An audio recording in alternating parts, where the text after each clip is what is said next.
신바람 사연 아파트, 오늘의 사연 시작하겠습니다. 안녕하세요.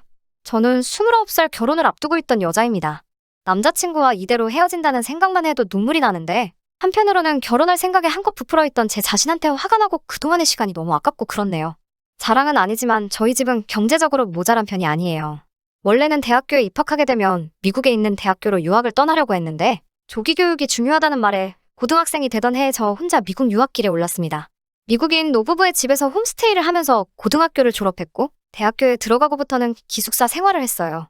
아이비리그까지는 아니지만 나름 상위권 미국 대학에서 졸업을 하게 되었고, 대학을 졸업하면서 미국에 있는 몇 개의 유망한 기업에서 러브콜이 들어왔지만 한국이 그리워서 귀국을 하게 되었습니다.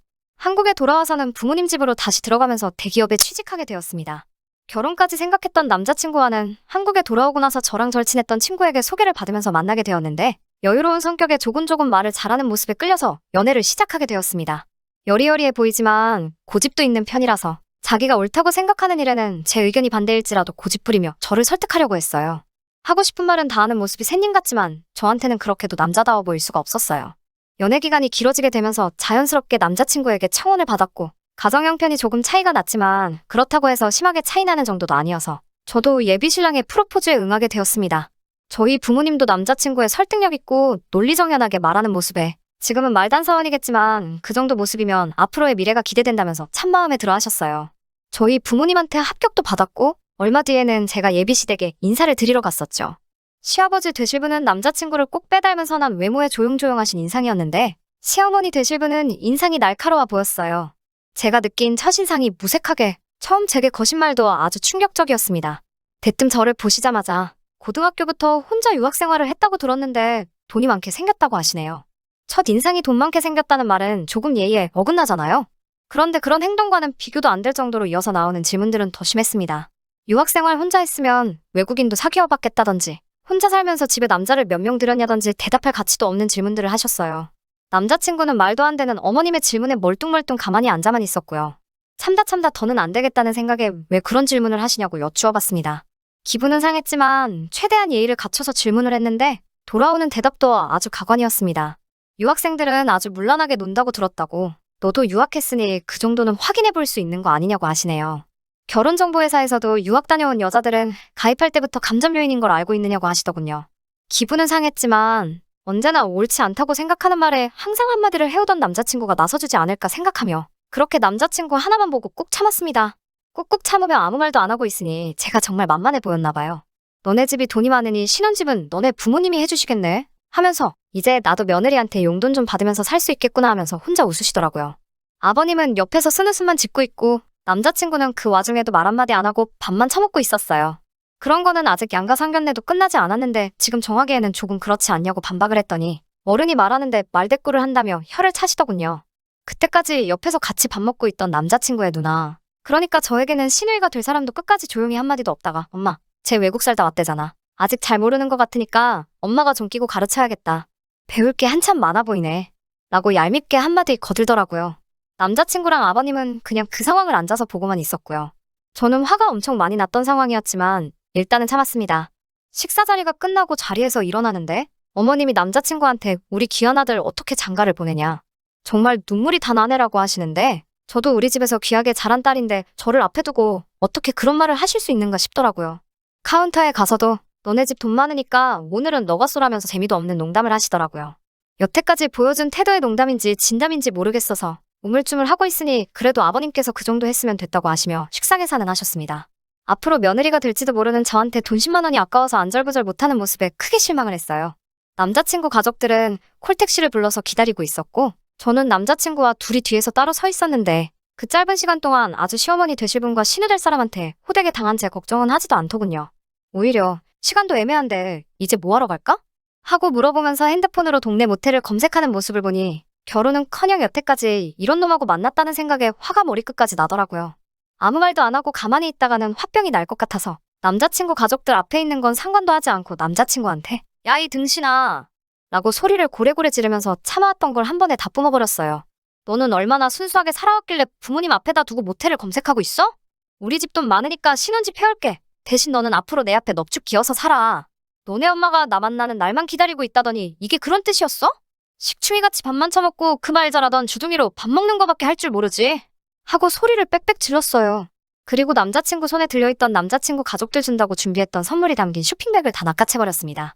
제가 그렇게 소리를 지르고 있으면 왜 그러냐고 물어볼 법도 안 돼? 그 와중에 신우될 사람은 저한테 쇼핑백은 왜 가져가냐고 물어보더라고요.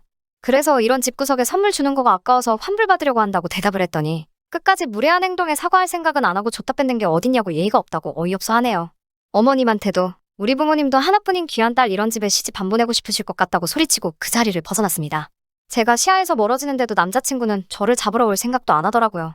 정말 혼자 칼바람을 맞으며 걸어가는데 눈물이 마르지를 않더라고요. 그 자리에 온통 남자친구 가족들 뿐이었는데 정말 단 한순간이라도 내 편 안 들어주는 모습을 보니 결혼하고 나면 어떤 꼬라지가 될지 눈에 선하더라고요. 남자친구가 그날 저녁에 우리 헤어진 거야? 하고 찌질하게 물어보길래 앞으로 연락도 하지 말라고 하고 차단을 해버렸는데 1시간쯤 뒤에 남자친구 어머니한테 단둘이 이야기 좀 하자고 문자를 보내시더라고요. 답장은 아직 안 했어요. 이대로 쭉 무시를 하는 게 맞는 거겠죠? 정말 아직도 분이 안 풀려서 생각만 해도 화가 나요. 부모님은 그냥 연락할 생각 하지 말고 좋은 자리 많으니 알아봐 주신다고 하는데 아직도 어떻게 해야 할지 모르겠네요. 많은 분들이 요청을 해주셔서 후기도 이렇게 보내드려요.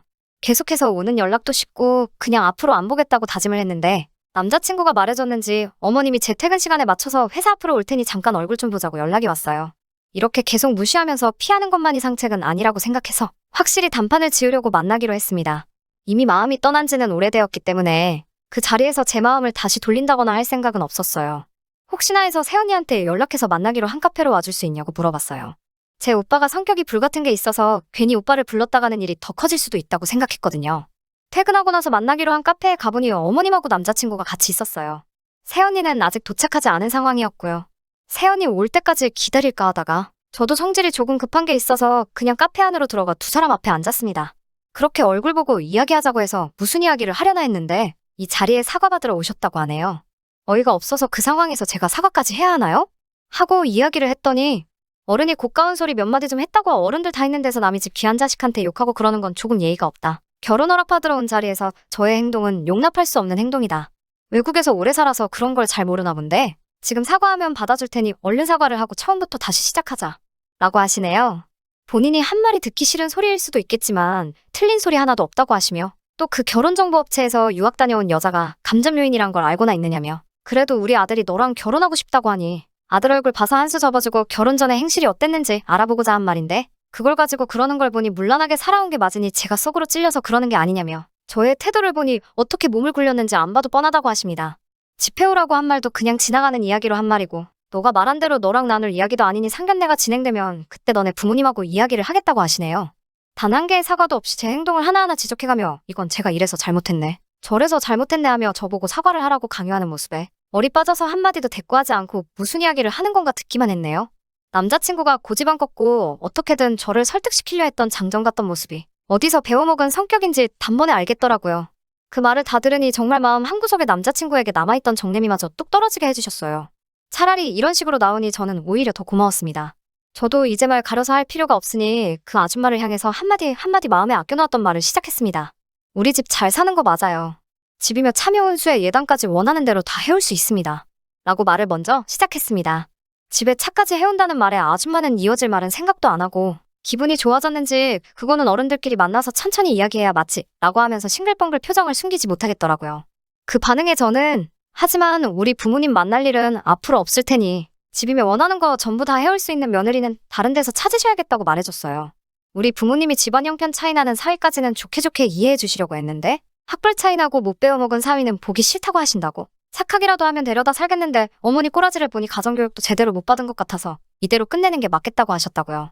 사과를 할 건 제가 아니고 그날 무례한 질문을 한 아줌마가 저한테 사과를 하는 게 맞고 이런 말 하려고 부른 거면 피차 서로 시간 낭비한 것 같으니 저는 이만 돌아가 보겠다고 했어요. 한참 실랑이를 하면서 언성이 높아지기는 했지만 별다른 사건은 없었습니다. 남자친구는 어느 쪽 편을 들어야 할지 몰라서 가만히 있었다고 하네요. 어머님이랑 저랑 실랑이하는 중간에 남자친구가 저랑 헤어지기 싫다고 그냥 어머니한테 사과드리고 처음부터 새로 시작하자고 하는데 어이가 없어서 헛소리하지 말라고 쏘아붙이고 자리에서 일어나 버렸습니다.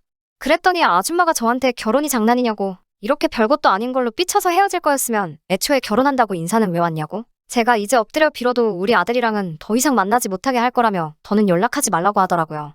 그 말에 남자친구를 향해서 들었지? 찌질하게 밤마다 연락해서 매달리지 마.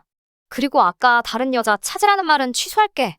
남의 집 귀한 딸 데려다가 피 말려 죽게 하지 말고 니네 엄마랑 둘이서 평생 살아.